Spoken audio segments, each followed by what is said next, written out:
சீரரா செல்வம் போல் சேர்கவே என் ஆசான் வீரராகவர்க்கு புகழ். அகலகில்லேன் இறையும் என்று அலர்மேல் மங்கை உரை மார்பா, நிகரில் புகழாய் உலகம் ஒன்றுடையாய் என்னை ஆழ்வானே, நிகரில் அமரர் மணிக்கணங்கள் விரும்பும் திருவேங்கடத்தானே, புகழொன்றில்லா அடியேன் உன் அடி கீழ் அமர்ந்து புகுந்தேனே. இன்றைய உபயதாரருக்கு நன்றி கூறி,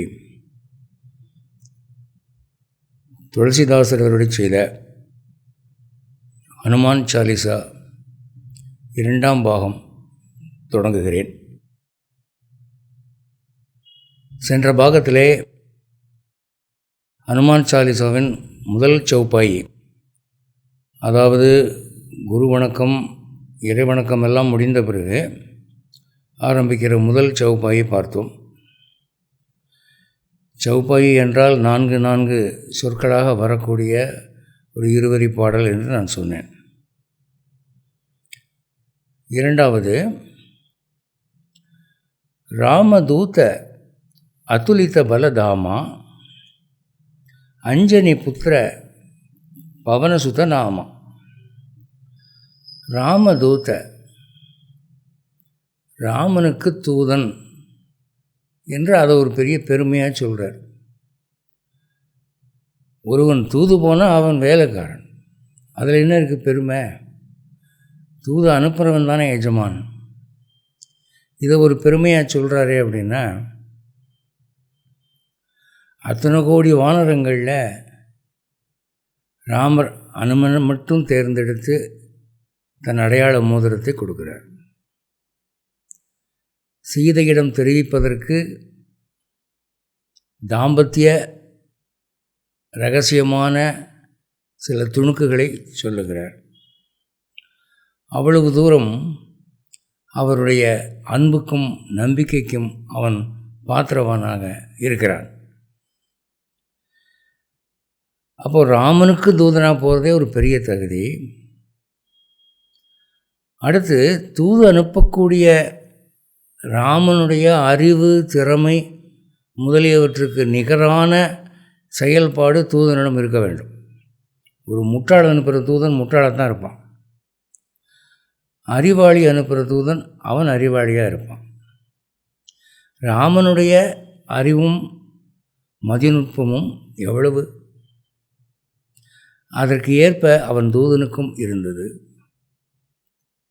இலங்கையில் தீ வைத்தது, அசோகவனத்தை அழித்தது, மற்றும் ராவணனை எச்சரித்தது, அக்ஷகுமாரனை கொன்றது, 80 கிங்கரர்களை கொன்றது. இதெல்லாம் ராமன் செய்ய சொல்லலை, அனுமன் தானே செய்தது. அந்த சூழ்நிலையில் என்னென்ன நாம் செய்தால் சரியாக இருக்குமோ என்று யோசித்து தன் சுய சிந்தனையின் அடிப்படையிலே அவன் செயல்பட்டான். அதுக்கு ஒரு சுய அறிவு வேணும். அவன்தான் உத்தமமான தூதன். சொன்னதை மட்டும் சொல்லிட்டு வர்றவன் மட்டமான தூதன். மத்தியமமான தூதன் கொஞ்சம் ஓரளவு சுய சிந்தனையோடு செயல்படுறவன்.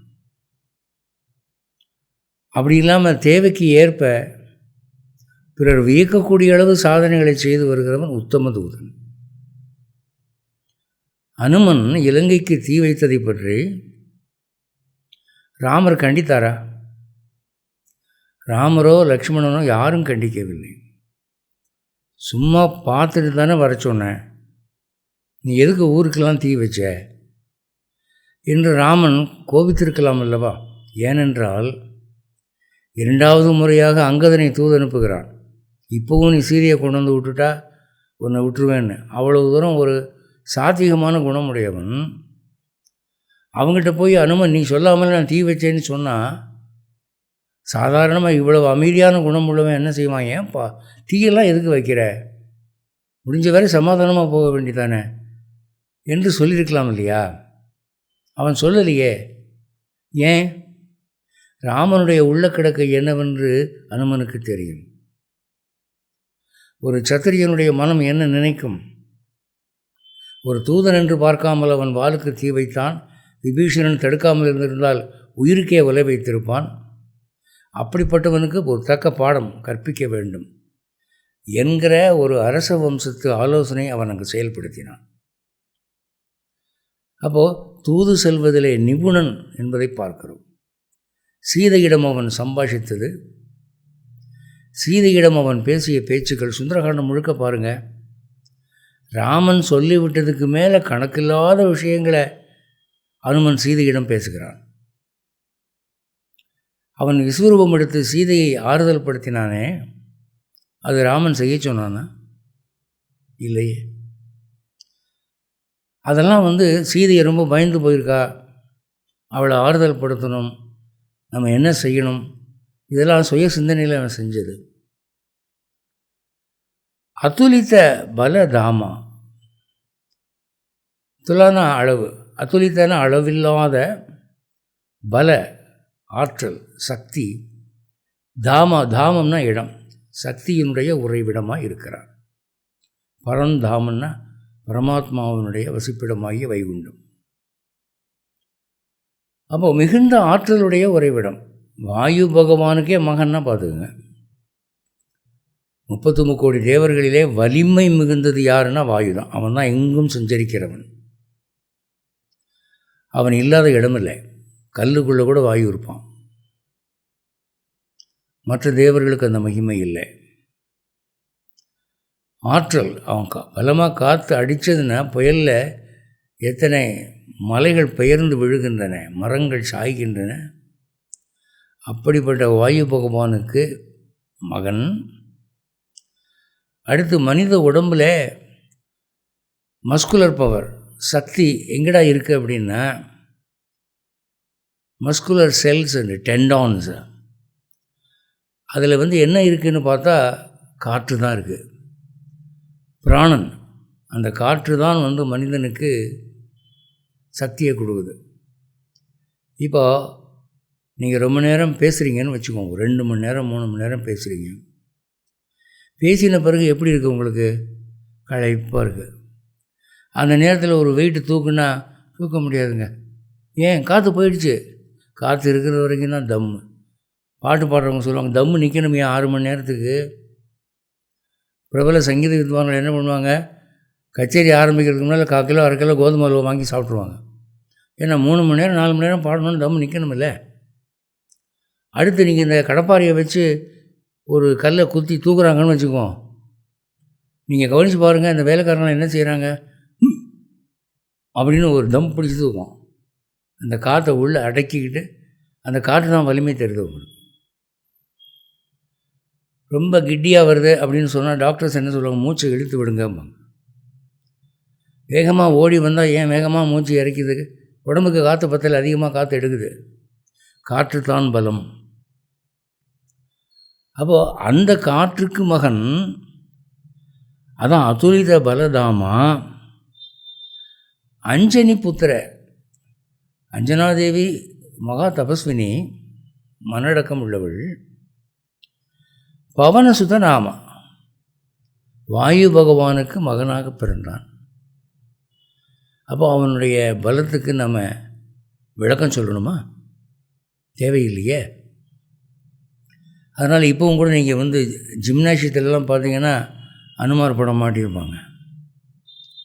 உலக புகழ்பெற்ற காமா பைல்வான் தன்னுடைய கையில் அனுமான் பச்சை குத்திருப்பார்.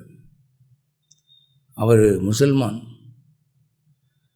அப்போது அனுமான் பலத்துக்கு உரியவன் என்பது உலகெங்கும் பரவி போன ஒரு செய்தி. அதான் சொல்கிற, அதுலித்த பல தாமா அஞ்சனி புத்திர பவனசுத நாமா. பவனசுதன் என்பது அவனுடைய பெயராகி விட்டதுன்னு. அவங்க அம்மா வச்ச பேர் சுந்தரன், அது நிலைக்கலை. வால்மீகியும் ஒரு காண்டத்துக்கே சுந்தரகாண்டன்னு பேர் வச்சு பார்த்தாரு.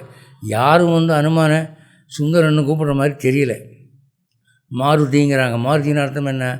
மருத்து என்றால் வாயு பகவான். வாயு பகவானுக்கு பிறந்தவன் மாருதி. ஜனகன் மகள் ஜானகி, மருத்தனுடைய மகன் மாருதி. அப்படி தான். அது அம்மா பேரை வச்சு அஞ்சனைக்கு பிறந்தவன் ஆஞ்சநேயன், அப்படி கூப்பிடுவாங்க. அப்போது வாயுவின் மகன் என்று பெயர் பெற்றவன் வலிமையிலே. அது 2வது சௌப்பாய். 3 மகாபீர விக்ரம பஜ்ரங்கி குமதி நிவார சுமதிக்கே சங்கி.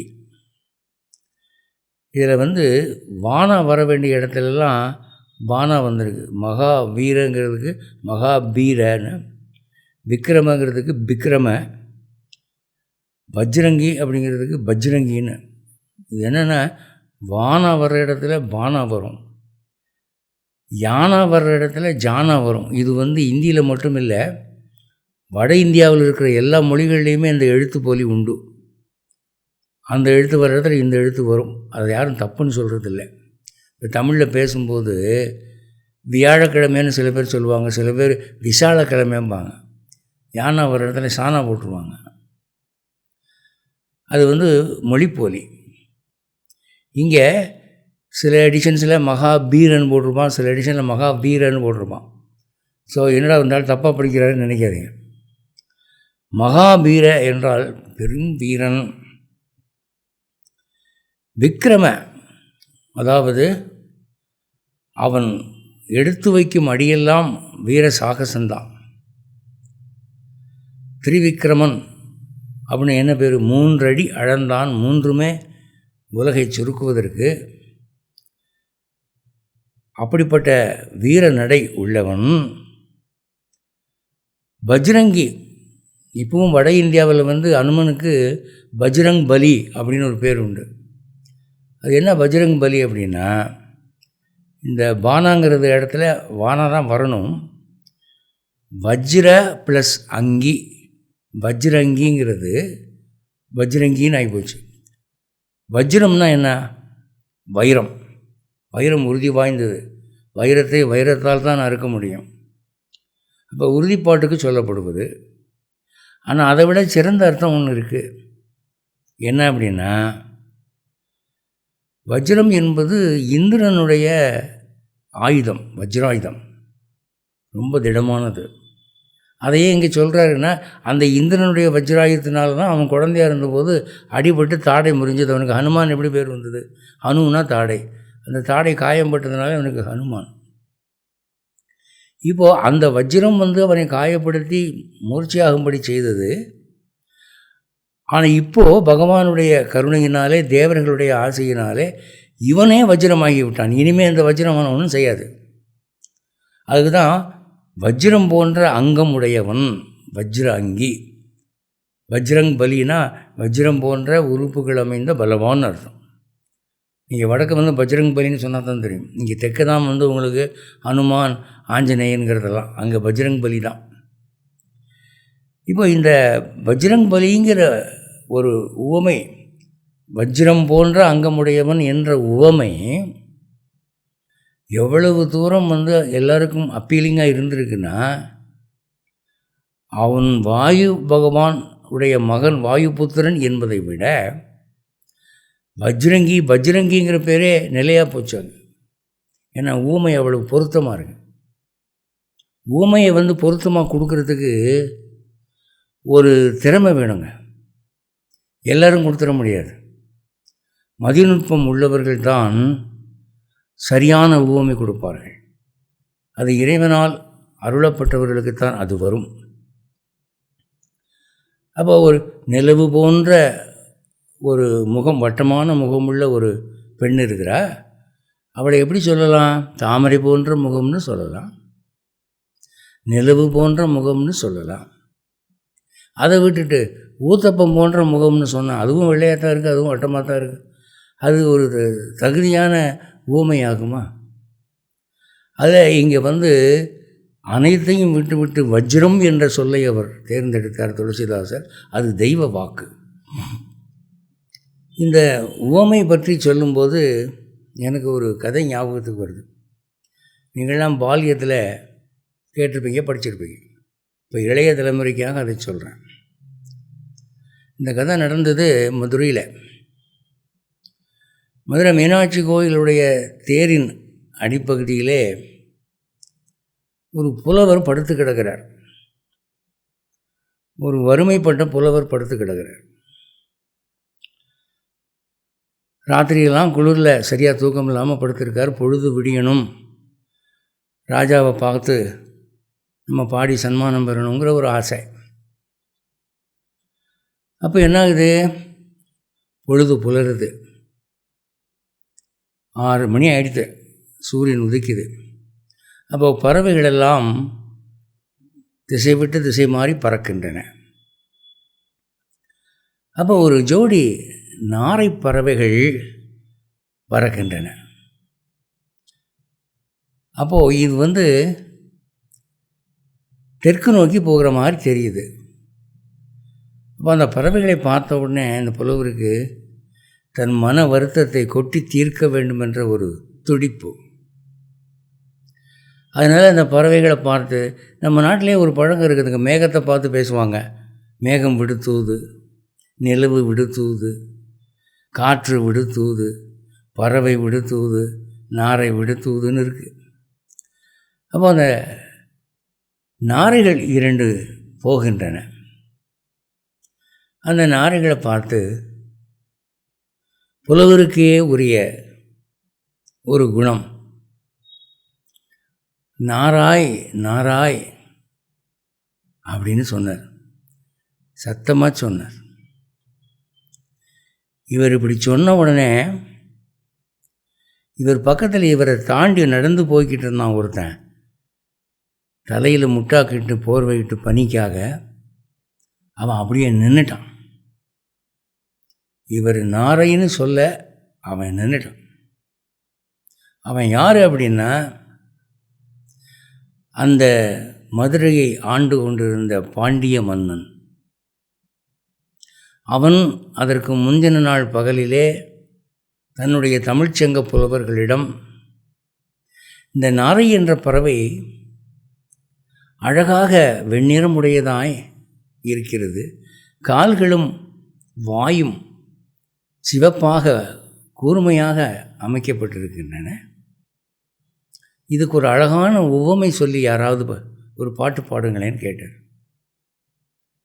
ஆளாளுக்கு ஒரு பாட்டு எழுதினாங்க. ஒரு புலவர் எழுதினார், அடி பெருத்து நுனி சிறுத்து இருக்கிற நீண்ட கத்தி, அதை எதிரியின் வயிற்றிலே பாண்டியன் செருகின போது வெளியே எடுத்தால் எப்படி அது சிவப்பாக இருக்குமோ அது போன்ற ஒரு மூக்கு அப்படின்னு.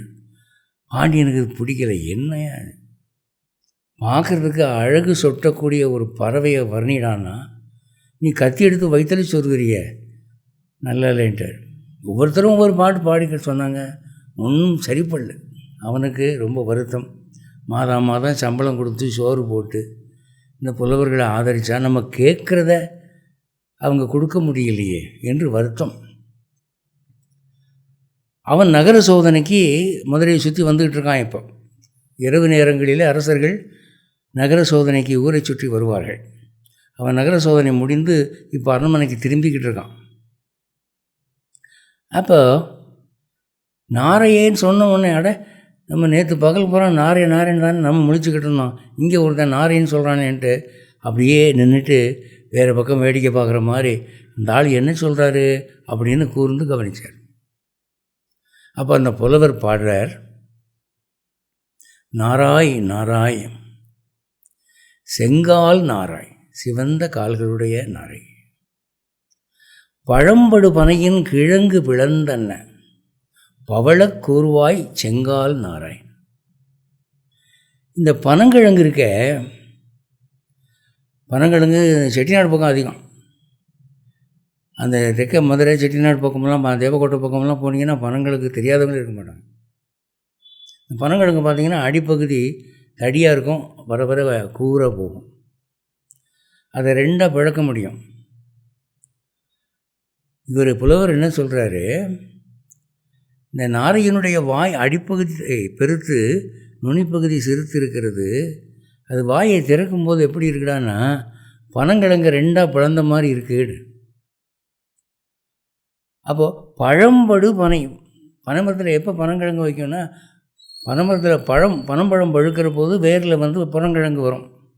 அதான் பழம்படு பனையின் கிழங்கு பிளந்தன்ன பவளக்கூர்வாய் செங்கால் நாராய்.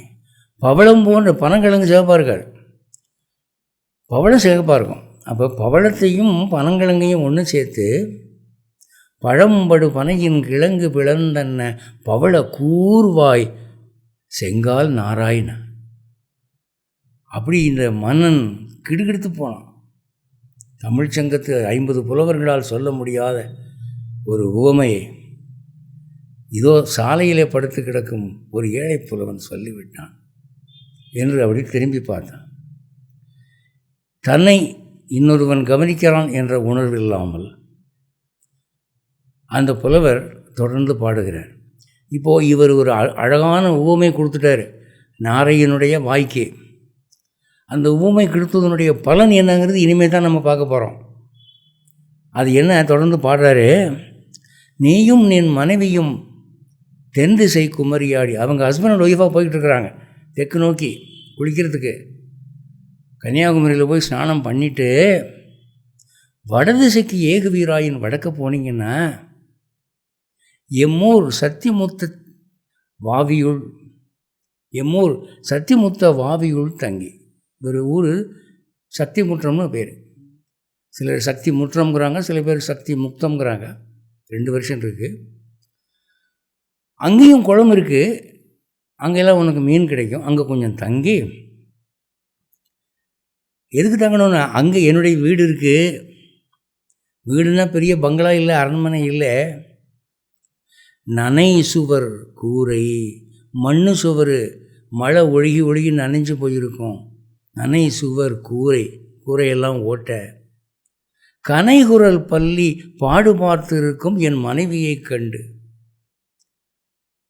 நம்ம நாட்டில் ஒரு பழக்கம் இருக்குது. பள்ளி கற்றுனா திங்கக்கிழமை கிழக்கு கற்றுனா நல்ல சகுனம்னு அர்த்தம். அந்த மாதிரி ஏதோ நடக்க போகுதுன்னு பள்ளி எங்கேயாவது கற்றுமா. எங்கள் வீட்டுக்காரர் எப்போ வருவார், அரசரை பார்த்து சன்மானம் வாங்கிட்டு வந்தாருன்னா ஒரு நாளாவது வயிறு ரொம்ப சாப்பிடலாமே, ஒரு நாளாவது ஒட்டு போடாத சேலையை கட்டலாமே அப்படின்னு சொல்லி பள்ளி கத்தாதான்னு அப்படியே சுவரை பார்த்துக்கிட்டு இருக்கா. நனை சுவர் கூரை கனைகுரர் பள்ளி பாடு பார்த்திருக்கும் என் மனைவியை கண்டு. என்ன சொல்லணுமா, இந்த என் நிலைமையை சொல்லணும். எங்கோன் மாறன் வழுதி கூடலில். எங்கோன் என்னுடைய ராஜாவாகிய மாறன் வழுதின பாண்டிய மன்னன், அவனுடைய கூடல் நான்மான கூடலாகிய மதுரையில் ஆடையின்றி வாடையில் மெலிந்து, உடுத்துறதுக்கு ஆடை கூட இல்லாமல் பனியில் அப்படியே நடுங்கிக்கிட்டு, கையது கொண்டு மெய்யது பொத்தி காலது கொண்டு மேலது தழி. கையினால் போத்திக்க போர்வை இல்லாமல் உடம்பு அப்படியே மூடிக்கிட்டு நடுங்கிக்கிட்டு, முழங்கால் 2ஐயும் தூக்கி வைத்தம் போட்டு மூடிக்கிட்டு, கையது கொண்டு மெய்யது பொத்தி காலது கொண்டு மேலது தழி. ஆடையின்றி வாடையின் மெலிந்து. உடுத்துறதுக்கு ஆடை இல்லாமல், வாடையினா வடக்கிருந்து வர்ற காற்று குளிராக தானே இருக்கும். ஆடையின்றி வாடையின் மெலிந்து, கையது கொண்டு மெய்யது பொத்தி காலது கொண்டு மேலது தழி.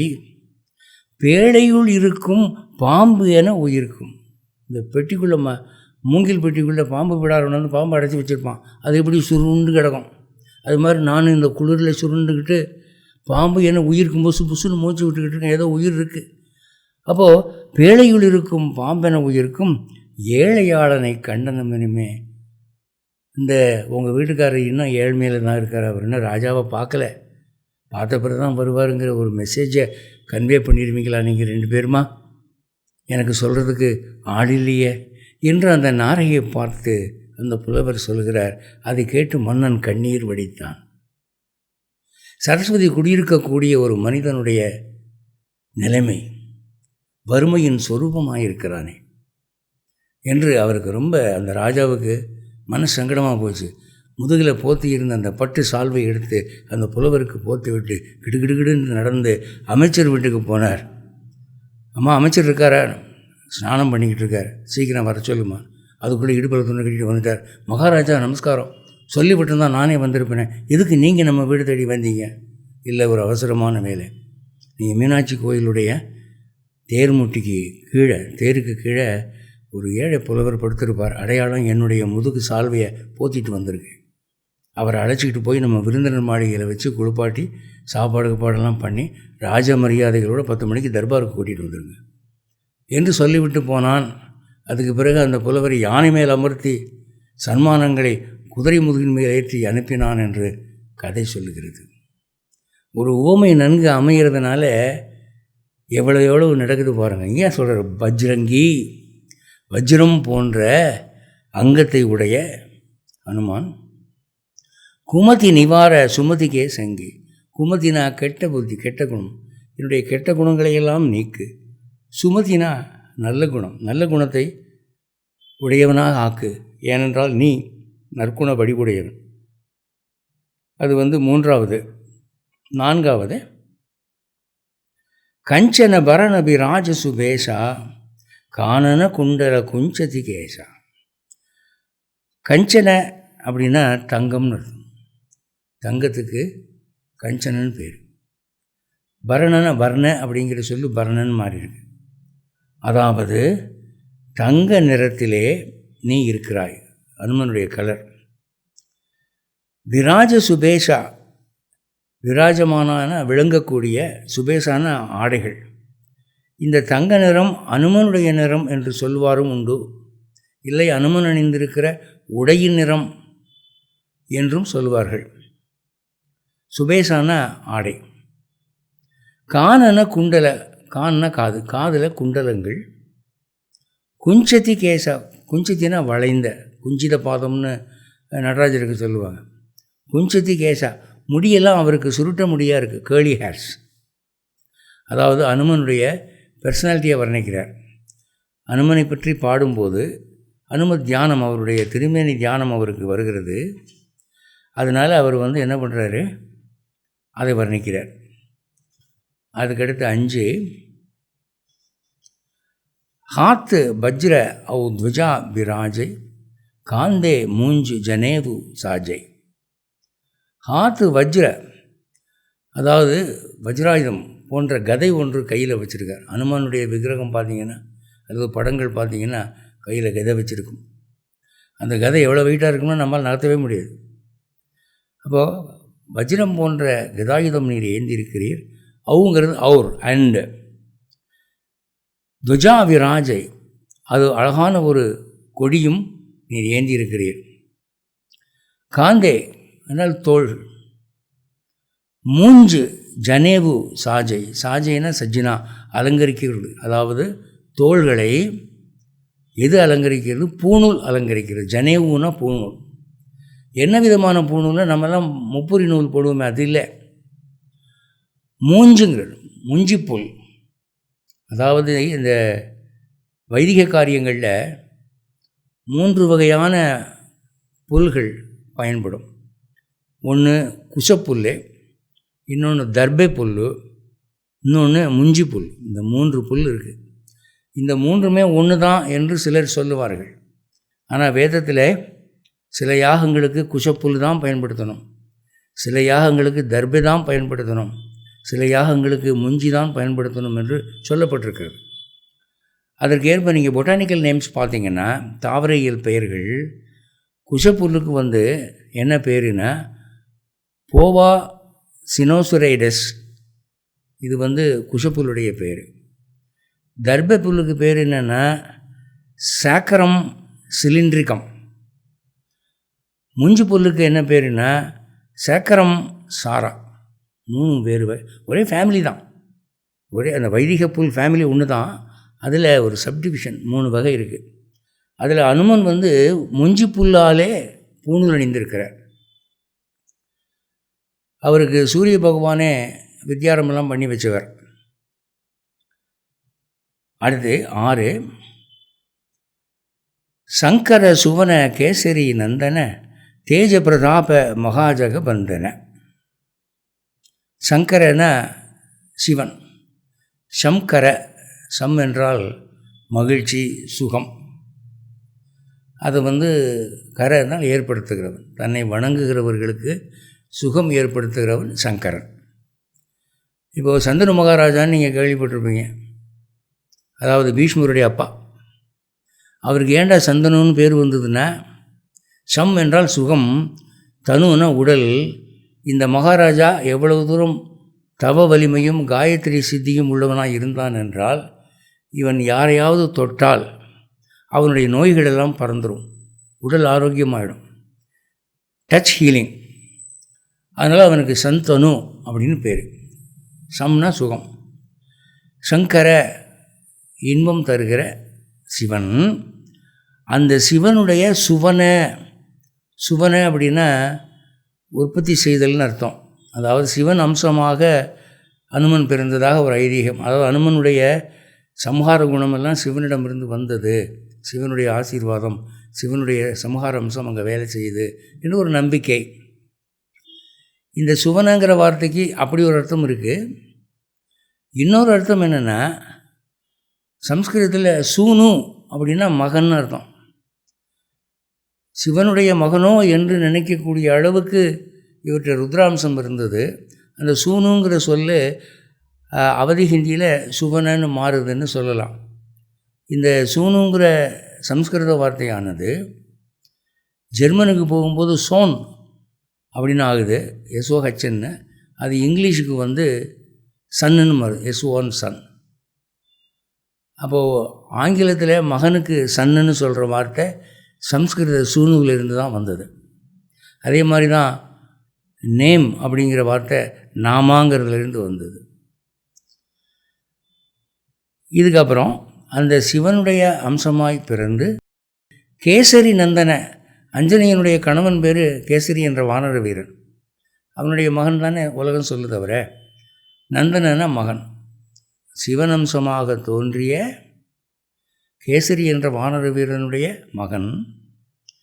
தேஜ பிரதாப மகாஜக வந்தன, உன்னுடைய தேஜஸ்னா மிடுக்கு, கம்பீரம், பிரதாபன வீர வெற்றி சாகசங்கள், மகாஜக வந்தன, இந்த முழு உலகமும் வந்தன என்றால் வணக்கம், அதை பந்தனன்னு எழுதுகிறாங்க.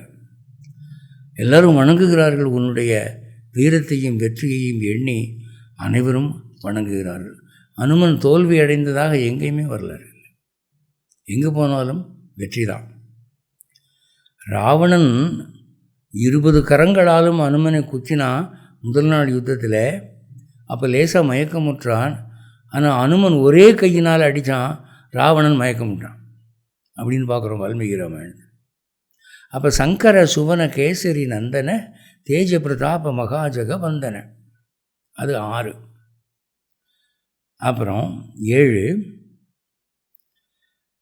வித்யாவான குணி அதி சாதுர ராம காஜ கரிபேகோ ஆத்துர. வித்யாவான், அதை வித்யாவான்னு எழுதுவாங்க. வித்யானா கல்வி, கல்வியினுடைய கரையை கண்டவன். இந்திரனிடம் சம்ஸ்கிருத இலக்கணம் படித்தான், சூரியனிடம் படித்தான், வேதங்கள் படித்தான். தந்தை வாயு பகவானுடைய ஆசி வேறு, அவனுக்கு ஆஜன்ம பிரம்மச்சாரி, சக்தி வீணாவதற்கு காரணமே இல்லை. அப்போ சகல கலைகளும் நல்லா அழகாக பாடும். அனுமனுடைய பாடும் சக்தியை பற்றி பல இடங்களில் பார்க்குறோம். நாரதருடைய பாட்டையே இவர் இது ரெஃபரியாக இருந்து தீர்ப்பு சொன்னவர் அனுமன். அழகான சாரீரம், கார்வையான சாரீரம், சாமராகம் அற்புதமாக வரும். அப்போது வித்யாவான் குணி, நல்ல குணங்கள் உடையவர். அனுமன் துர்க்குணவான்னு நம்ம சொல்கிறதுக்கு அங்கே ஒன்றும் இல்லை. அதி சாதுர, மிக திறமைசாலி. ஒரு காரியத்தை எவ்வளவு திறமையாக முடிக்க முடியுமோ அவ்வளவு திறமையாக முடிப்பார். இந்த அகிராவணன் மகிராவணன்னு 2 பேர் இருந்தாங்கன்னா, அவங்களெல்லாம் கொல்லும்போது எதிர்கொள்ளும் பிரச்சனை அவருக்கு நிறையா வந்தது. 2 பேரை ஏக காலத்தில் கால் கட்டவரில் மிதித்து நசுக்குனா தான் அவங்க சாவாங்கங்கிற மாதிரி ஒரு இக்கட்டு வரும்போது அதையும் செய்து முடிக்கிறார். ஒரு பலசாலியை சமாளித்து அவன் கால் கட்டவரில் மிதிக்கிறதே பெருசு. 2 பேரையும் ஒன்றா கொண்டு வந்து 2 பேருடைய கால் கட்டவர்களையும் ஏக காலத்தில் ஒரு ஆள் மிதிக்கிறதுனா அது முடியுமா? அதையும் அவர் செய்து காட்டினார். ஒரு காரியத்தை முடியும்னா கட்டிட்டு வானா வெட்டிட்டு வரு. 4 மூலிகைக்கு அடையாளம் சொல்லி ஜாம்பவான் அனுப்பினா மூலிகை அடையாளம் கண்டுபிடிக்க முடியல, மலையோடு பேர்த்து கொண்டு. அந்த மாதிரியோட அதி சாத்தூர ராம காஜன காரியம், காஜ்னு சொல்லுவாங்க. ராமகாரியம், ராமன் சொன்ன வேலையை கரிபேகோ ஆத்துர, செய்வதிலே ஆத்துரம் என்றால் ஆங்ஸைட்டி, துடிப்பு. ராமர் சொன்ன வேலையை நம்ம வெற்றிகரமாக முடிச்சாகணுமே அப்படிங்கிற ஒரே நோக்கம். வழியில் என்ன டிஸ்ட்ராக்ஷன் வந்தாலும் அவர் செய்கிறதில்லை, அதுக்கு உடன்படுறதில்லை. நீங்கள் சமுத்திரத்தை தாண்டும் போது மைனாக மலை என்று ஒரு மலை எழுந்து அனுமனுக்கு உபசரிப்பு பண்ணுறதுக்கு இங்கே உட்காந்து போன்னு சொன்னப்போ, அதுக்கெல்லாம் டைம் இல்லை, நீ கொடுக்குற அந்த கிழங்கு காய்கனிகளை கையால் தோடுறேன், அதை நான் சாப்பிட்டதுக்கு சமானம், எனக்கு அவசரமாக ஒரு வேலை இருக்குது, பிறகு பார்க்குறேன் என்று போயிட்டார். அப்போ ஒரு காரியமாக போகும்போது எந்த விதமான டிஸ்ட்ராக்ஷனுக்கும் அவர் இடம் கொடுக்க மாட்டார். அதான் ராம காஜ் கரிபேக்கோ ஆத்துர, ராம காரியத்தை செய்வதிலேயே கண்ணும் கருத்துமாக இருந்தார். அவருக்கு எந்த விதமான மதிமயக்கமும் இல்லை. அடுத்து 8, பிரபு சரித்திர சுனிபே கோ ரசியா, ராம லக்கன சீதா மன பசியா. ரசியானா ரசனை. பிரபு சரித்திர சுனிபே, பிரபுனா அவருடைய எஜமானாகிய ராமன், சரித்திரனா வரலாறு. ராமனுடைய வரலாறை கேட்பதிலே, சுனிபேனா கேட்பதில், கோ ரசியா அவருக்கு மிகுந்த ரசனை உண்டு. இப்போது நாமும் ராமாயணம் கேட்குறதுக்கு போகிறோம். ராமாயணம் கேட்குறதுக்கு போகிறவங்க பெரும்பாலும் வேறு வேலை இல்லாதனால போகிறாங்க. மூத்த குடிமக்கள் குடும்பத்தில் புறக்கணிக்கப்படும் போது அவங்க ராமாயணத்தில் போய் உட்காந்துடுறாங்க. அவங்களுக்கு தெரியும் அடுத்து அவர் என்ன சொல்ல போகிறாருன்னு, தெரிஞ்ச கதையை கேட்க போகிறாங்க. அப்போ ஒரு மாதிரி அப்படின்னு ஒரு அஸ்வாரஸ்யமாக உட்காந்து கேட்பாங்க. கேட்டால் புண்ணியம் என்று கடமையே கேட்குறது. அப்படி இல்லாமல் நாமெல்லாம் எப்படி சினிமா பாட்டை கேட்போமோ, எப்படி சங்கீத கச்சேரி கேட்போமோ, அதுபோல் சுவாரஸ்யமாக அப்போதைக்கு என் ஆறாவமதம் என ஆழ்வார் சொன்ன மாதிரி புதுசாக கேட்குற மாதிரி ஆர்வமாக கேட்போம்.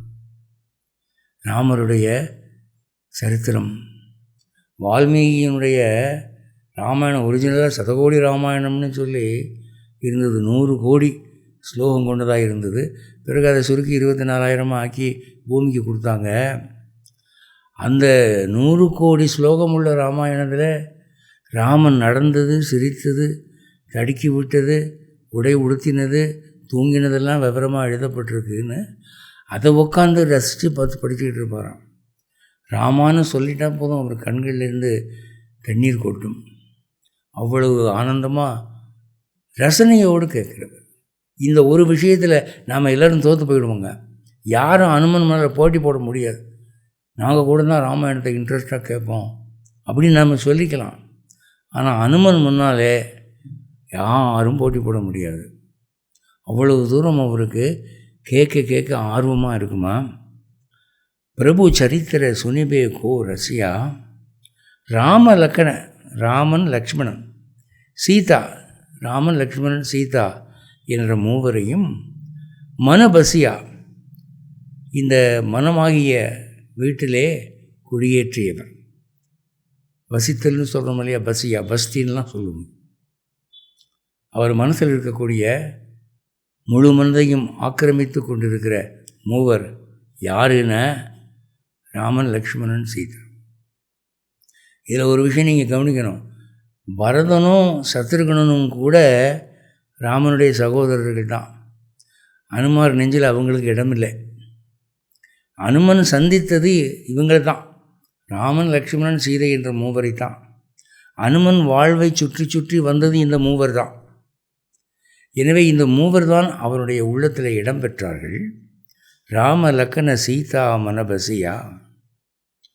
அடுத்து 9, சூக்ஷ்ம ரூபதரி சியஹீதி காவா, விகட ரூபதரி லங்கஜராவா. சூக்ஷ்ம ரூபனா சின்ன வடிவம், சூக்ஷ்மனா சின்ன. சீதையை பார்க்குற போது பெரிய வடிவில் வந்தால் அந்தம்மா பயந்துடும் இல்லையா. சூக்ஷ்ம ரூபதரி சின்ன வடிவெடுத்து, சியஹிம் சீதையை திகாவா தன் வடிவு இது என்று காட்டினார். விகட ரூபதரி பெரிய உருவம் எடுத்துக்கொண்டு லங்க ஜராவா, இலங்கையை எரித்தார். இலங்கை எரிக்கும்போது சின்ன உருவத்தால் எரித்து என்ன பிரயோஜனம்? ஒரு நகரம் முழுக்க எரியணும்னா பெரிய வடிவெடுத்து உக்கிரமாக எரித்தார். அவர் எரித்த போது சீதைக்கு தீக்காயம் வரல, விபீஷணன் வீட்டுக்கு தீப்பற்றலை. அந்த மாதிரி இலங்கை முழுக்க எரித்தார். அப்போ எப்போ சின்ன வடிவு எடுக்கணும், எப்போ பெரிய வடிவு எடுக்கணும்னு அவருக்கு தெரியும். அப்போது சமயோசித்துக்கு உச்சிதமாக காலத்துக்கு ஏற்ப செயல்படக்கூடியவர். சூக்ஷ்ம ரூபதரி சேகிம் திகாவா விகட ரூபதரி லங்கஜராம். பெரிய முதலாளிகள்லாம் பார்த்திங்கன்னா தொழிலாளிகளை சமாளிக்கிற போது நரசிம்ம அவதாரம் எடுப்பாக. பார்த்திங்கன்னா பெரிய விஸ்வரூபம் எடுத்து, ஒழுங்காக வேலை செய், யாருன்னு நினச்சிக்கிட்டீங்க என்ன தாட்டு போட்டும்ப. அவரை பார்த்தாலே விஸ்வரூபமாக தெரியும், திருவிக்கிரமன் மாதிரி தெரியும், நரசிம்ம அவதாரம் மாதிரி தெரியும். ஆனால் அதே நரசிம்ம அவதாரம் அவருடைய ஒரு 4 வயசு குழந்தை அவகிட்ட பேசும்போது அப்படியே வாமனாவதாரம் ஆகிடுவார். குறுகி, என்னம்மா எங்கே ஸ்கூலுக்கு போறியா அப்படின்னு குரலெல்லாம் இறக்கி, பொண்ணு பயப்படக்கூடாது அப்படின்னு சொல்லி சின்ன உருவமாகி பேசுவாங்க. குழந்தைகளிடம் வாமனாவதாரமும் தொழிலாளிகளிடம் விஸ்வரூபமும் எடுக்கக்கூடிய முதலாளி போலே இந்த ஹனுமான் சீதையிடம் சின்ன உருவமும் இலங்கை எரிக்க பெரிய உருவமும் எடுத்து காட்டினாராம். அடுத்து 10 பீமரூபதரி அசுர சம்ஹாரே ராமச்சந்திரக்கே காஜ் சம்ஹாரே. அசுரர்களை சமாளிக்கும்போது பயங்கரமான வடிவம் எடுத்து சம்ஹாரம் பண்ணினார், அழித்தார். 80 கிங்கரர்கள் வந்தார்கள், அக்ஷகுமாரன் வந்தான். அடுத்து ராமராவண யுத்தத்திலே ராட்சசர்கள் ஆயிரக்கணக்கிலே வந்தார்கள். அப்போ அனுமன் என்ன பண்ணினான், ஒரு ராட்சசனுடைய 2 காலை பிடிச்சி அவனை கதையாகி பயன்படுத்தி இன்னொரு ராட்சசனை அடிப்பார். ராட்சசனாலே ராட்சசனை கொல்லுவார். அதே மாதிரி மகோதரன் போன்ற பெரிய ராட்சச தளபதிகள் வரும்போது அவங்க ரதத்தில் வருவாங்க. 5 குதிரை போட்டியிருக்கும். அந்த தேரோட்டியே பயங்கரமாக இருப்பான். இவன் சைஸு பெருசாக இருக்கும். தேர் வேறு கொடி பறக்க ஜெயண்ட் வீல்ஸ் உருளை டக டக டக டகன்னு வரும். அனுமன் கையில் கத்தியும் இல்லை, பறிக்கவும் இல்லை, ஒன்றும் இல்லை. அவர் என்ன பண்ணுவார்னா, அந்த தேரை விட கொஞ்சம் பெருசாக இருக்கிற மாதிரி ஒரு பாறை ஒன்று தூக்குவார். அந்த பாறையை தூக்கி அந்த தேர் மேலே போடுவார். போட்டால் என்ன ஆகும்னா, வால்மீகி எழுதுகிறாரு, இந்த பாறை அனுமனால் தூக்கி எறியப்பட்டு ரதத்தின் மேல் விழுந்தவுடன் அந்த தேராவது குதிரைகளாவது தேரோட்டியாவது அந்த அசுரனாவது காணப்படவில்லை, அவர்கள் பூமிக்குள்ளே மறைந்து விட்டார்கள். போட்ட போல் எல்லாம் பூமிக்குள்ளே போயிடும், புதைஞ்சு போயிடும். அப்போ அந்த மாதிரி ஒரு பாறையை தலைக்கு மேலே தூக்கி அங்கேருந்து எரியறதுன்னா விளையாட்டாக, சாதாரண கிரிக்கெட் பால் எரியறதுக்கே பயங்கரமாக போஸ் கொடுக்குறாங்க.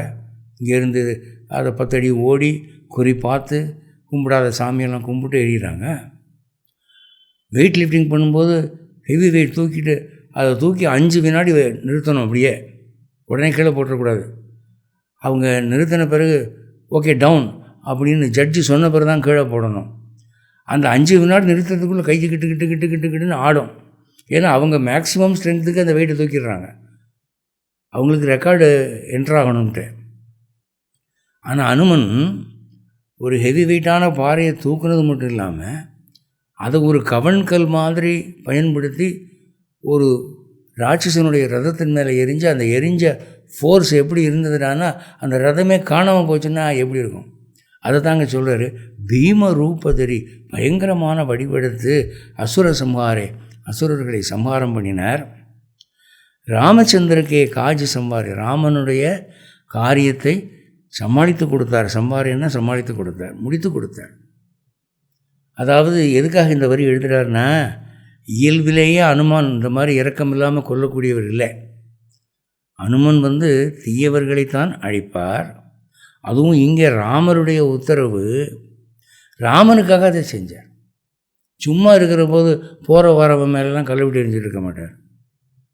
சொல்லப்போனால் நம்ம அடித்தா அவர் அடி வாங்கிக்குவார். அந்த மாதிரி ஒரு குணம் இருக்குது. அதுதான் சொல்கிறாரு, ராமச்சந்திரக்கே காஜ் சம்பாரே, ராமனுடைய வேலையை முடிப்பதற்காக அப்படி செய்தார்.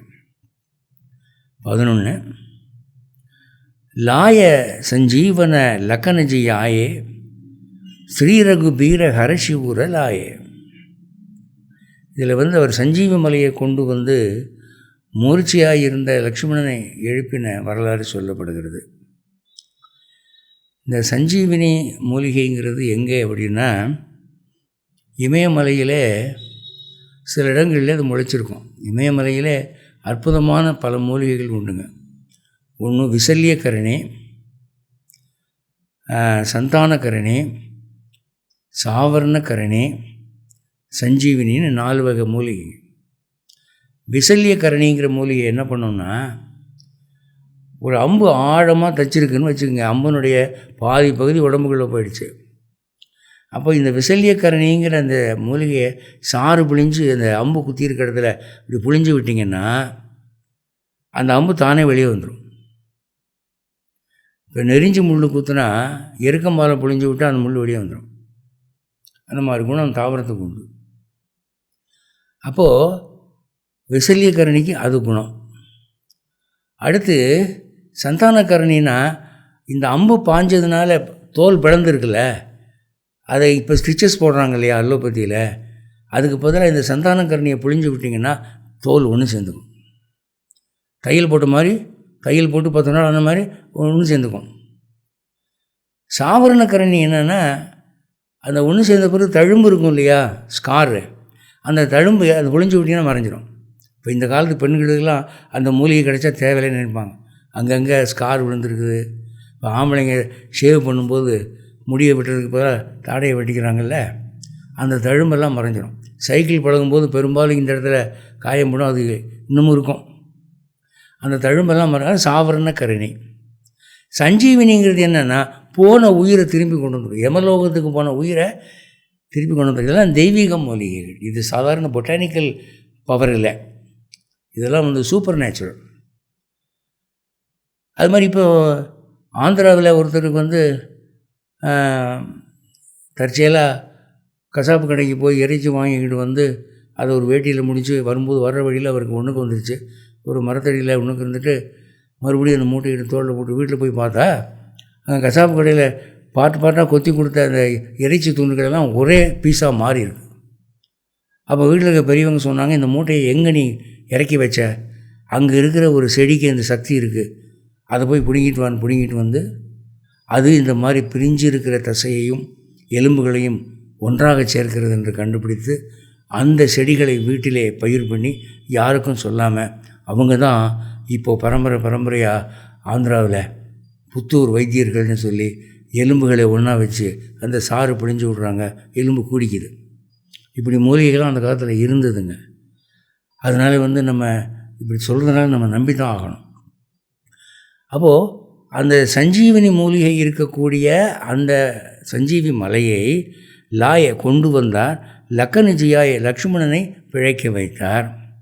ஸ்ரீ ரகுபீர ஹரஷி உரலாய, ரகுவீரனாகிய ராமனுக்கு ஹர்ஷ என்ன மகிழ்ச்சி, ஹரசி உரலாய மகிழ்ச்சியிலே மார்போடு தழுவிக்கொண்டு. அனுமனுக்கு ஒரு பாக்கியம் யாருக்கும் கிடைக்காது. என்னென்னா, ராமனால் அடிக்கடி தழுவப்பட்டவர் சந்தோஷத்தினாலே. அதனால் சில கேலண்டர்களில் பார்க்கலாம், ராமன் அனுமனை கட்டிப்பிடிச்சிருக்கிற மாதிரி ஒரு படம். இந்த சஞ்சீவினி மூலிகை இன்றைக்கும் இருக்குது. இமயமலை என்பது உலகத்திலே பல அதிசயங்கள் நிறைந்த ஒரு மலைங்க. இந்தியாவினுடைய ஒரு வரப்பிரசாதம். அன்று தொட்டு இன்று வரை இமயமலை என்பது ஒரு அற்புதங்கள் நிறைந்த மலை. இன்னமும் அங்கே முனிவர்கள் ரிஷிகள்லாம் தவம் செய்கிறார்கள். சமீபத்தில் ஒரு வீடியோ பார்த்தேன். நம்ம இந்திய இராணுவத்தினர் அந்த இமயமலையை அப்படியே சுற்றி வரும்போது காவல் காப்பதற்கு ஒரு இடத்துல தரை பூரா பனி கொட்டி கிடக்கு, பாறையாட்டம். மலை பூரா பனியால் மறைக்கப்பட்டிருக்கிறது. குளிர் எவ்வளவுன்னு சொன்னால் -45 டிகிரி, -45 டிகிரி குளிர். இவங்க மனுஷனுக்கு ரத்தம்லாம் உறைஞ்சி போயிடும். இந்த ஐஸ் வாட்டரில் விழுந்தால் கப்பலில் போகும்போது ரத்தம் உறைஞ்சி செத்து போகிறாங்கன்னு சொல்கிறாங்கல்ல, அது மாதிரி ரத்தம் உறைஞ்சி சாகக்கூடிய ஒரு சூழ்நிலை. அந்த இடத்துல இந்த இந்தியன் ஆர்மி பீப்புளெலாம் என்ன பண்ணுறாங்க, அதற்குரிய விஞ்ஞானபூர்வமான குளிரை தடுக்கக்கூடிய வார்ம் கம்ஃபர்ட்ஸ் எல்லாம் போட்டுக்கிட்டு, எலக்ட்ரிசிட்டி பேட்ரி ஆப்ரேட்டட் இதெல்லாம் வச்சுக்கிட்டு கண்ணு மட்டும் தெரிகிற மாதிரி அப்படியே அங்கே போகிறாங்க. அங்கே போனால் ஒரு சாது அல்லது தபஸ்வி வெறும் கோமணத்தை மட்டும் கட்டிக்கிட்டு, உடம்பில் சட்டை இல்லை, பனியன் இல்லை, கோட்டு இல்லை, பேண்ட்டு இல்லை, ட்ரௌசர் இல்லை, வேட்டி இல்லை, துண்டு இல்லை, அந்த பனியில் ஜாலியாக நடந்து போய்கிட்டு இருக்காங்க. தபோ மகிமை. இவங்க அப்படியே ஆச்சரியப்பட்டு போய் அதை வீடியோ எடுத்துட்டாங்க. அந்த வீடியோவை வெளியிட்டாங்க. உங்களுக்காக அந்த வீடியோ இப்பொழுது திரையிடப்படுகிறது. ஒரு நிமிஷம் பாருங்கள்.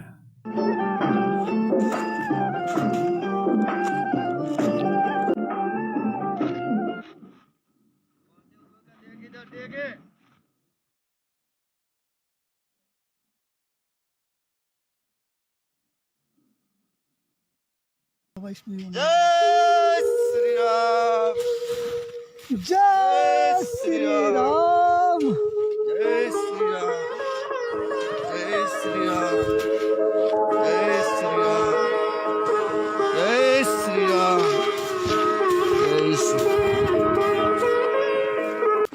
लो फोटो खींच दो फटाक से बढ़िया. அப்படி இவ்வளவு அதிசயங்கள் நிறைந்த அந்த சஞ்சீவினி மூலிகை போன்ற அதிசயங்கள் அங்கே இருக்கின்றன. இன்னமும் முனிவர்கள் நிறைய பேர் அங்கே தவம் செய்து கொண்டிருக்கிறார்கள். அதான் சொல்கிறார், லாய சஞ்சீவன லக்கன ஜியாயே ஸ்ரீ ரகுபீர ஹரஷியூர லாயே. அடுத்து 12, ரகுபதி கீன்ஹி பகுத்து படாயே துமமம பிரிய பரதகி சமபாயே. அப்போ ரகுபதியாகிய ராமன் சொன்னானா, படாயி மிகவும் புகழ்ந்தான், அந்த அனுமனை மிகவும் புகழ்ந்தான். கீனி பகுத்து மிகவும் உன்னை புகழ்ந்து சொன்னான்.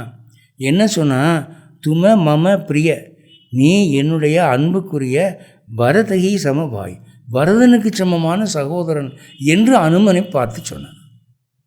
ஒரு வானர ஜாதியைச் சேர்ந்த ஒரு விலங்கினத்தைச் சேர்ந்த அனுமனை ராமன் தன்னுடைய அன்புக்குரிய பரதனுக்கு சமமாக மதித்து நீ இன்னொரு பரதன் என்று சொன்னான். அப்போ அனுமனுக்கு இது எவ்வளோ ஒரு பெரிய குவாலிஃபிகேஷன், ஒரு தகுதி பாருங்கள். ரகுபதி கீனகி பகுத படாயி தும்மம பிரிய பர தகி சம பாயி. அடுத்து 13, சகச பதன தும்ஹரோ ஜச காவை அசகி ஸ்ரீபதி கண்டல்ல காவை. இப்போ அவர் சொன்னாராம், ராமர் இன்னும் புகழ்ந்து என்ன சொன்னாராம், 1000 தலையுடைய ஆதிசேஷன் கூட உன் புகழை பாட முடியாதுன்னார். ஏன்னா தனியாளாக போய் இந்த இலங்கையும் ராவணனையும் நினச்சா எல்லாம் பயந்து போவான். தேவர்கள்லாம் ககன மார்க்கத்தில் போகும்போது இலங்கையை தாண்டும் போது ஒரு கும்பிடு போட்டு போவான் பயந்து. அப்பேற்பட்ட இலங்கைக்குள்ளே உள்ளே புகுந்துட்டான். சிங்கத்தின் குகைக்குள்ளே புகுந்து சிங்கத்தை வாயை கழித்த மாதிரி உள்ளே போய் மீண்டு வந்திருக்க, காரியத்தை வெற்றியாக முடித்து வந்திருக்க. 1000 நாக்குடைய அந்த ஆதிசேஷன் உன்னுடைய புகழை பாட முடியும். சகசன சகசர 1000, பதனை இங்கே சாதாரணமாக முகத்தை குறிக்கும், இங்கே தலை 1000 தலை. தும்ஹாரோ ஜஸ், யஷ்ங்கிறது ஜஸ்ன்னு மாதிரி இருக்குது, புகழ், காவை பாட முடியாது. அசகஹி, அசனா ஐசே, இப்படி கஹி ஸ்ரீபதி கண்டலகா, இப்படி சொல்லி கண்டனா கழுத்தோடு சேர்த்து அணைத்து கொண்டான்.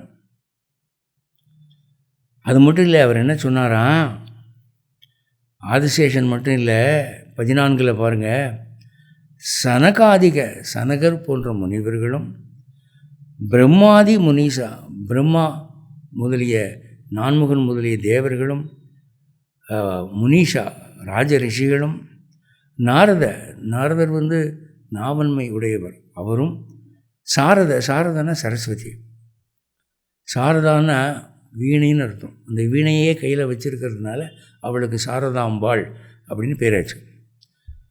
சாரத சகித அகீஷா. அகினா பாம்பு, அகிக்கு தலைவன் நாகராஜன், ஆதிசேஷனும் சொல்ல முடியாது, சகிதன இன்க்ளூடிங் நாரதனும் சொல்ல முடியாது, சரஸ்வதியும் சொல்ல முடியாது, சனகாதி முனிவர்களும் சொல்ல முடியாது, பிரம்மாவும் சொல்ல முடியாது, ராஜ ரிஷிகளும் சொல்ல முடியாது. அவ்வளோ பெரிய காரியத்தினை செய்துட்டேன். ஏன்னு சொன்னால் ராமன் லக்ஷ்மணனை தன்னுடைய வெளியில் சஞ்சரிக்கும் பிராணனாக எண்ணினான். லக்ஷ்மணன் இறந்து போயிட்டா எனக்கு சீதையே கிடைச்சிதான் என்ன பிரயோஜனம்னு சொன்னான். லக்ஷ்மணன் மேலே அவ்வளோ பிரியம் வச்சுருந்தான்.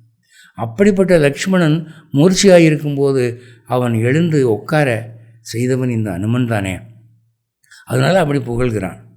அப்போ நீங்கள் அனுமார் கோயிலுக்கு போகிற போது, அனுமனை வணங்குகிற போது ராமருக்கு ரொம்ப வேண்டப்பட்டவர் அப்படிங்கிறத உணர்ந்து எனக்காக ராமர்கிட்ட ஒரு வார்த்தை சொல்லுங்கள் அப்படின்னு சொல்லலாம். அப்போது எல்லாமே சிபாரிசு தானே. இன்றைக்கி மெடிக்கல் காலேஜ் சீட் ஆகட்டும், இல்லை வேறு ஒரு டெண்டர் சேங்ஷன் ஆகிறதாகட்டும், முகத்துக்கு முகம் கண்ணாடி தெரிஞ்சவங்க சொன்னால் ஈஸியாக காரியம் முடியுதில்ல. அதனால் அனுமனுடைய சிபாரிசு நமக்கு ரொம்ப வேண்டி இருக்குது. அனுமனுக்கும் ராமனுக்கும் எப்படி ஒரு அண்டர்ஸ்டாண்டிங் இருக்குது பார்த்தீங்களா? அதெல்லாம் புரிஞ்சுக்கணுங்கிறதுக்கு தான் துளசிதாசர் இப்போ எழுதுகிறாரு. அடுத்து சொல்கிறாரு 15 ஜம குபேர திகு பால ஜகாந்தே கவி கோபித ககிசக்கே ககாந்தே. அது மட்டும் இல்லை, யமதர்மராஜனாலையும் புகழ முடியாது. யமங்கிறது ஜமன்னு எழுதுகிறார். ஜம குபேர, குபேரன்னா செல்வத்துக்கு அதிபதி. திக்பால அஷ்டதிக்கு பாலகர்கள் ஜகாந்தே, அதாவது எப்பொழுது அப்படிப்பட்டவர்களே பாட முடியாதோ. கவி கவிஞர்கள், கோவித நிபுணர்கள், கஹீசக்கே ககாந்தே. அப்படி இருக்கிற போது சாதாரண புலவர்களும் கவிஞர்களும் எங்கே பாட போகிறாங்க? யமன் குபேரன் அஷ்டதிக்கு பாலகர்களே ஒன்றை புகழ்ந்து பாட முடியாதுன்னு சொல்கிறப்போ சாதாரண கவிகளும் கோவிதர்களும் ஞானிகளும் நிபுணர்களும் வித்வான்களும் எங்கே பாட போகிறார்கள் என்று புகழ்கிறார். அதாவது இந்த இடத்துல துளசிதாசர் அனுமனுடைய முழு மகிமையை உணர்ந்து பாடுகிறார். துளசிதாசருக்கும் அனுமனுக்கும் நான் போன பாகத்திலேயே சொன்னேன், பூர்வ ஜென்மத்திலேயே தொடர்பு உண்டு. இவர் வால்மீகியாக இருந்தபோது இமயமலையிலே அனுமனை சந்தித்தது, அனுமனுடைய உத்தரவின் பேரில் இவர் பிறந்தது, இதெல்லாம் நீங்கள் நினச்சி பார்க்கணும். அடுத்து 16 தும உபகார சுக்ரீவகி கீன்ஹா ராமமிலாய ராஜபத தீன்ஹா. அது மட்டுமா அனுமனுடைய கிரேட்னஸ்? அடுத்த கிரேட்னஸ் என்னடா அப்படின்னா, சுக்ரீவனுக்கு நீ பெரிய நன்மை செய்தாய். சுக்ரீவன் ராஜா, இவன் அமைச்சர். என்ன நன்மை? அரசு இழந்து மனைவி இழந்து ரிஷியமுக பர்வதத்திலே அனாதி போல் அலைந்து கொண்டிருந்த அந்த சுக்ரீவனுக்கு ராமனை சந்திக்க வைத்து அவர்கள் இருவருக்கும் இடையில் நட்பை ஏற்படுத்தி ராமனுடைய உதவியினாலே வாலியை கொல்வித்து இவனுடைய மனைவியையும் சிம்மாசனத்தையும் இவன் அடையும்படி பண்ணினதே அனுமன் தான். அதான் சொல்கிறார், தும உபகார சுக்ரீவகி கீன்கா. கீனான செய்தாய், ராமமிலாய ராமனை சந்திக்க வைத்தாய், ராஜபத தீன்கா அரச பதவியை கொடுத்தாய்.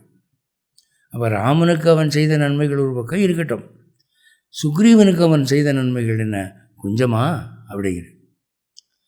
17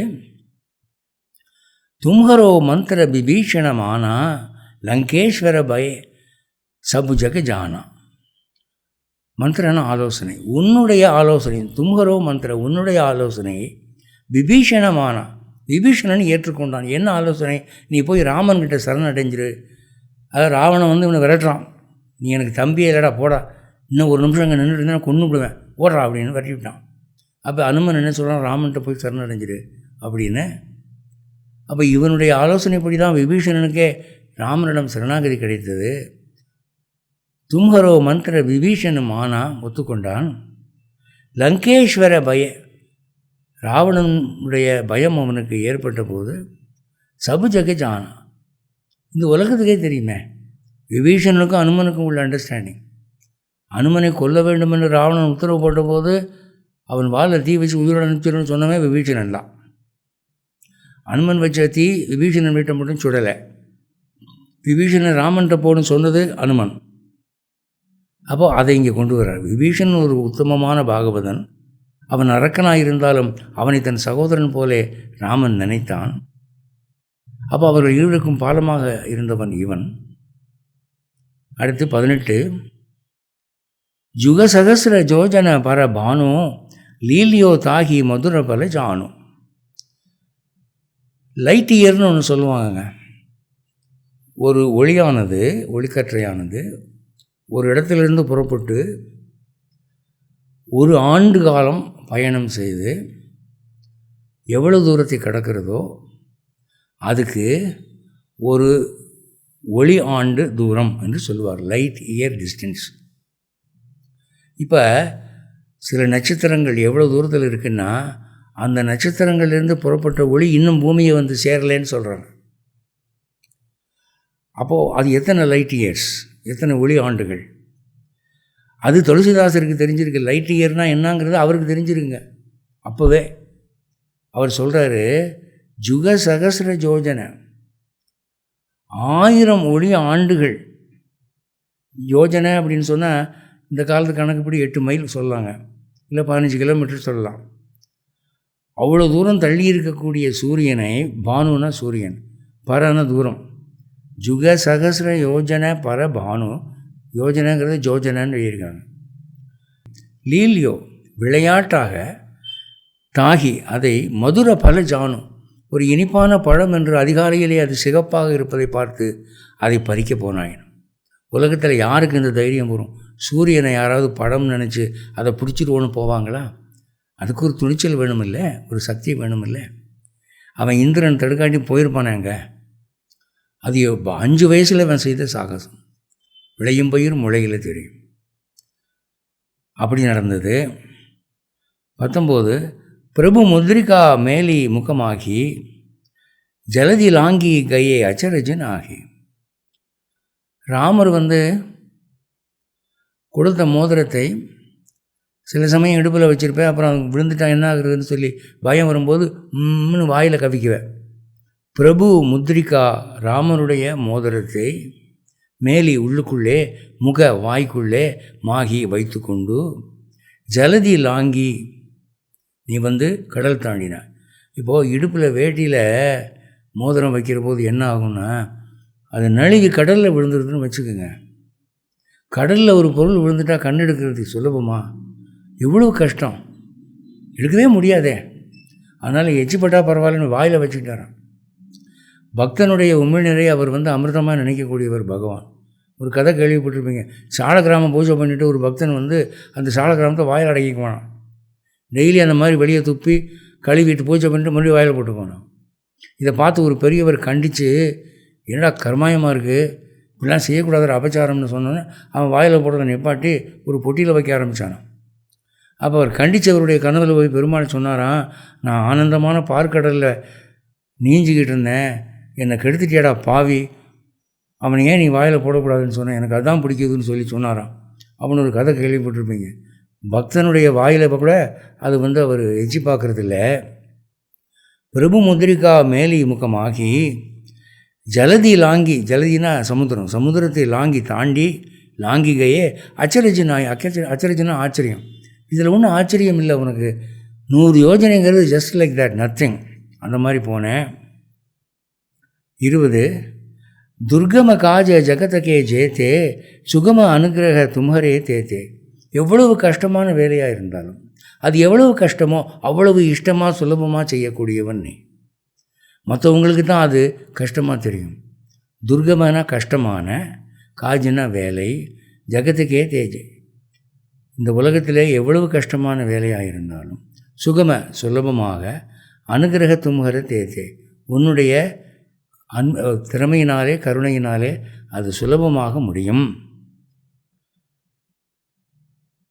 21 பார்ப்போம். மீதியை 3வது பாகத்தில் பார்க்கலாம். ராமதுவாரே தும்ரகவாரே ஹோதன ஆக்ஞா பினுபை சாரே. ராமனுடைய வாயிற்காப்பவனாக ராமாயணம் முடிந்த பிறகு ராமன் உன்னை வைத்திருந்தான். துவாரேன்னா துவார், துவாருங்கிற ஒரு சம்ஸ்கிருத வார்த்தை, ஹிந்தியில் துவார்னு வந்தது, அது துவாரேன்னு அவதி ஹிந்தியில் எழுதியிருக்காரு. நீங்கள் வந்து ஒரு பெரிய ஆச்சரியம் என்னென்னா, சேம்பர்ஸ் இங்கிலீஷ் டிக்ஷனரியை புரட்டுங்க, DOOR டோர், கதவு இருக்கு இல்லையா, அந்த வார்த்தைக்கு அர்த்தம் பாருங்கள். ஒவ்வொரு சொல்லுக்கு கீழேயும் அந்த சொல் எங்கேருந்து வந்ததுன்னு அவன் போட்டிருப்பான். அதில் இந்த DOOR டோர் பார்த்திங்கன்னா துவார்ங்கிற சான்ஸ்கிரிட் வார்த்தையிலேருந்து வந்தது அப்படின்னு சேம்பர்ஸ் டிக்ஷனரியில் போட்டிருக்கான் சார். அது வந்து துவார் என்ற சொல் தூர் என்ற ஜெர்மன் மொழிக்கு போய் அது பிறகு டோர் என்று ஆகிறது அப்படின்னு அவன் ஒத்துக்கிறான். வேறு மொழியிலிருந்து இந்த சொல் வந்ததுங்கிறத ஒத்துக்கிறதுல ஒன்றும் தப்பு இல்லை. எல்லாருமே நன்றி கடன் பட்டவர்கள். இந்த உடம்பு நானாக உற்பத்தி பண்ணிக்கிட்டு எங்கள் அம்மா அப்பா கொடுத்தது தான். இந்த பூமி மேலே தான் நம்ம நிற்கிறோம், பூமியில் அடிக்கலை விழுந்துருவோம். அப்போது யாருடைய உதவியுமே இல்லாமல் யாரும் இருக்க முடியாது. அவன் ஒத்துக்கிறான் சார். துவார் என்ற சொல்லிலிருந்து டோர் வந்ததுன்னு. ராம் துவாரே துமுரக்கு வாரே, ராமனுடைய வாயிற்கா போனாய் நீ இருந்தாய், ஹோதன ஆக்ஞா பினு பைசாரே, உன் அனுமதி இல்லாமல் யாரும் உள்ளே போக முடியாது. ஆக்ஞான அனுமதி, ஆணை. ஹோத பினுனா இல்லாமல், பைசாரேனா நுழையிறது. அப்போது நீ இல்லாமல், உன்னுடைய அனுமதி இல்லாமல் யாரும் நுழைய முடியாது, அப்படி நீ காவல் காத்தாய் என்று சொல்கிறார். மீதி இருக்கக்கூடிய ஒரு 20 சௌப்பாயையும் நாம் வந்து 3வது பாகத்திலே பார்க்கலாம். ஜெய் ஸ்ரீமன் நாராயண்.